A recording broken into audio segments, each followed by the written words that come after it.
Hi, my name's Andy Franks, and I am one of the founders and also a trustee of Music Support. Music Support is a charity that helps people with mental health issues as well as addiction problems. And it's our 5th anniversary this year. God knows how we got that far. God willing, we will carry on. But I have today with me one of our many success stories, and I'd like to introduce you to Cam. Hi, Cam.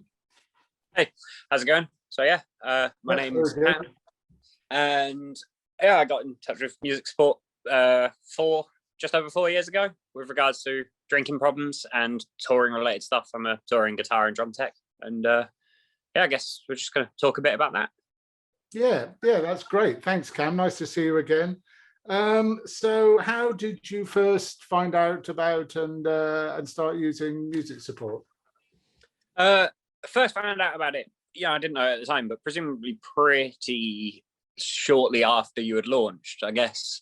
I don't remember clearly, but I'm sure it was various kind of touring crew forums and things like that, sort of promoted on social media and stuff. I remember there being a bit of a buzz, if that's the right word, about sort of the starting of the charity, and people just being like, oh, this is such a great idea, this is long overdue, normal sort of things that were shared. And I was in a pretty serious stage of denial myself for quite a long time prior to getting help. So I'd seen the links and I definitely thought like, oh, it's great that that's happening. If you needed that, that would be great. Of course, I don't need that, but if somebody was to need that, that would be great.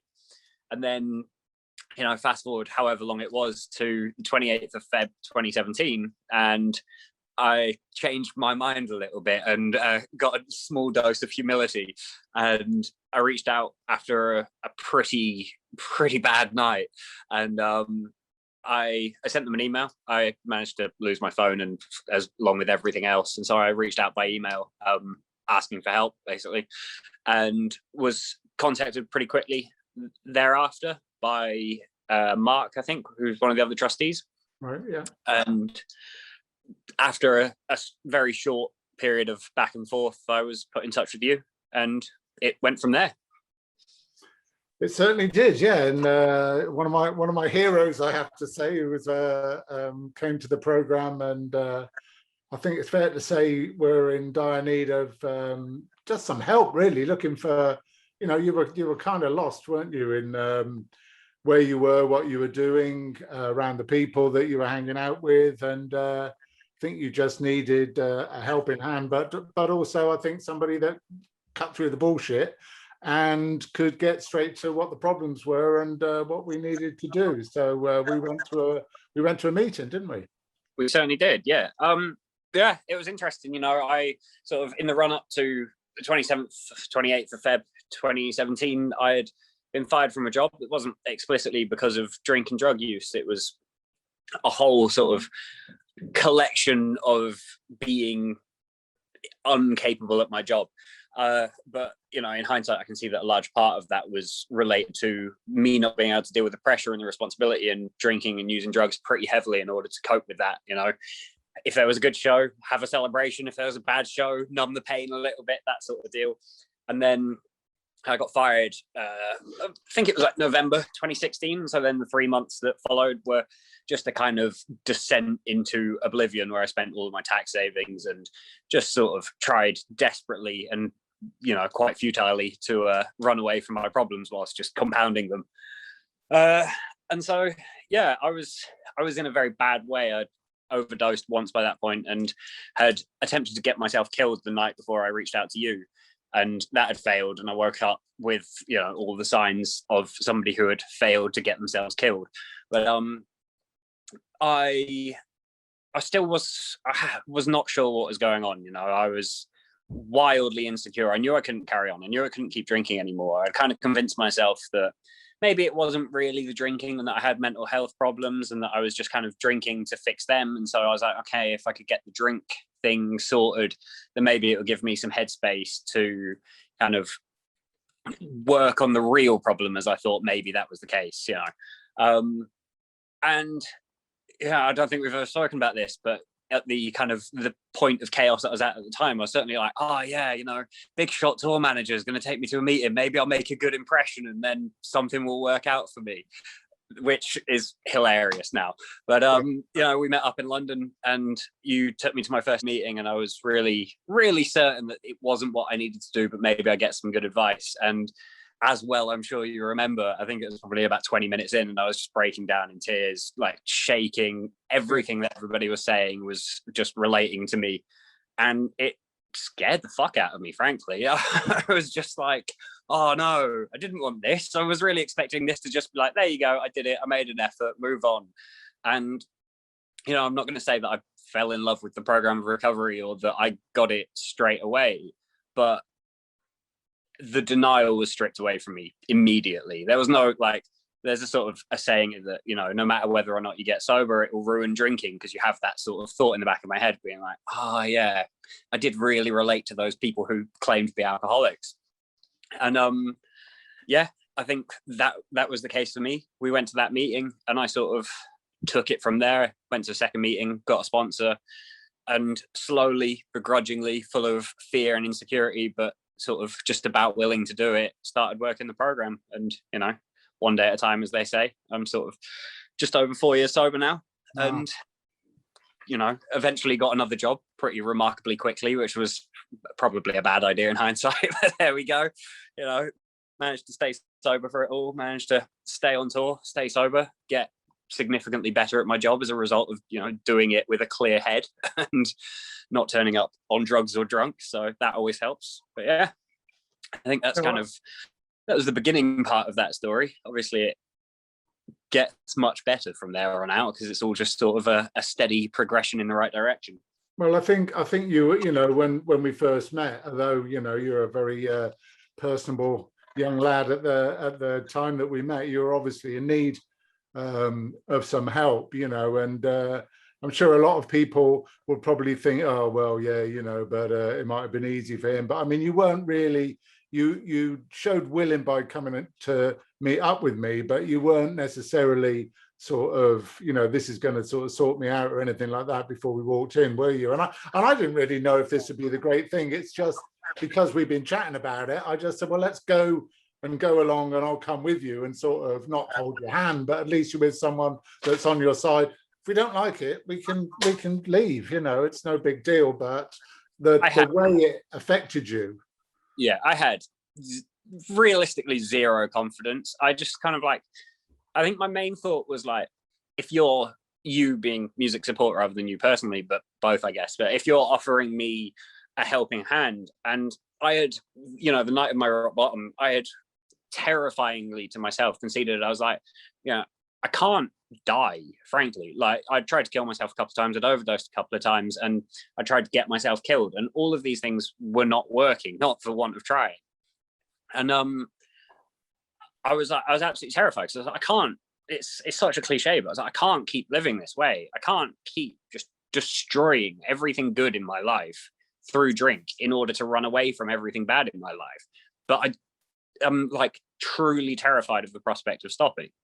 But I thought, well, if I go along, if I say no to the first thing you suggest, then it's not going to bode very well for me actually getting the help I need. So I was like, yeah, there was a lot of thoughts. I was thoroughly insane and insecure at the time, but there was I think they were the sort of the themes going around in my head. But yeah, I had no expectation that it would work.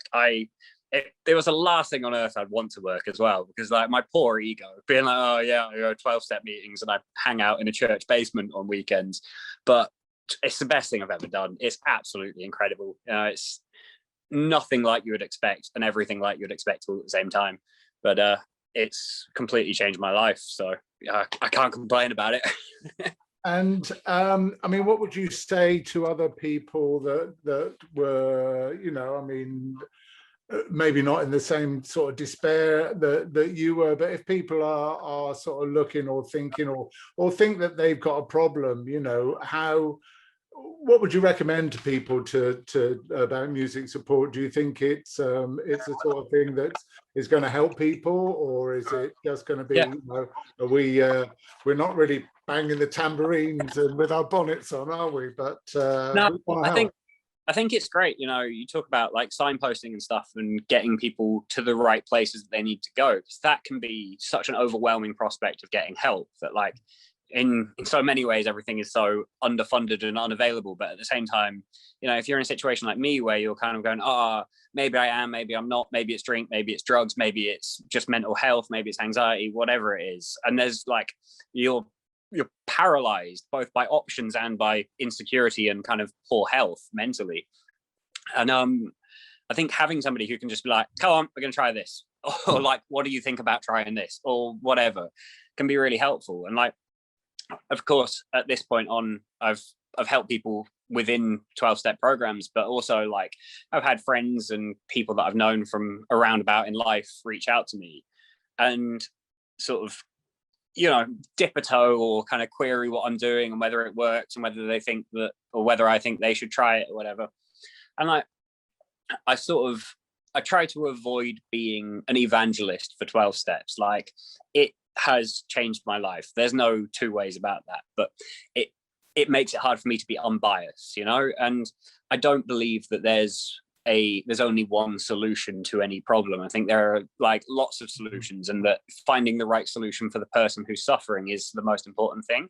So I think that regardless of what your situation is, it all starts just by asking for help, right? By lightening that load and taking it off of you. So when you're just broken and scared and like kind of clutching in the dark, trying to grab onto anything, and you're trying to take all of that pressure for yourself, and then suddenly you've got somebody on your side who's helping you out, whatever the outcome may be, whether it's that you, I don't know, get a therapist and start, like if it was drink related, maybe you're just kind of on a plan that means you don't drink so much, or maybe you're doing 12 steps, or maybe you're doing one of many other smart recovery programs, or whatever, you know, there's as many different recoveries as there are people.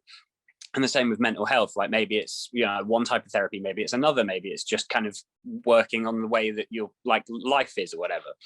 But yeah, trying to do that for yourself when you're in the middle of it is almost certainly a lost cause. And just having somebody on your side, whether that's somebody from music support or reaching out to a friend or whatever, like it's lightening the load, and it's going to help turn your life around, I think. Definitely.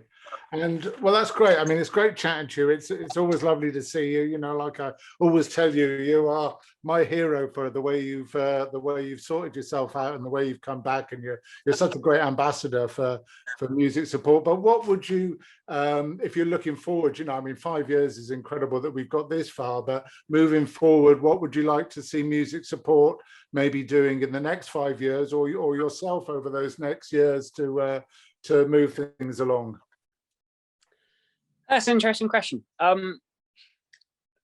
always feel a little bit like a kind of a cultural conservative. I'm just like, more of the same is my stock answer to these things. But like, you know, in all honesty, my engagement with music support as a service user rather than sort of somebody kind of contributing back was pretty short. Like, we've had a relationship, but you know, through the best of luck, you got it right first time. So I'm not necessarily fully up to speed on every single service you offer. You know, the experience I had of your services was a very narrow path. But I mean, it's worked for me, right?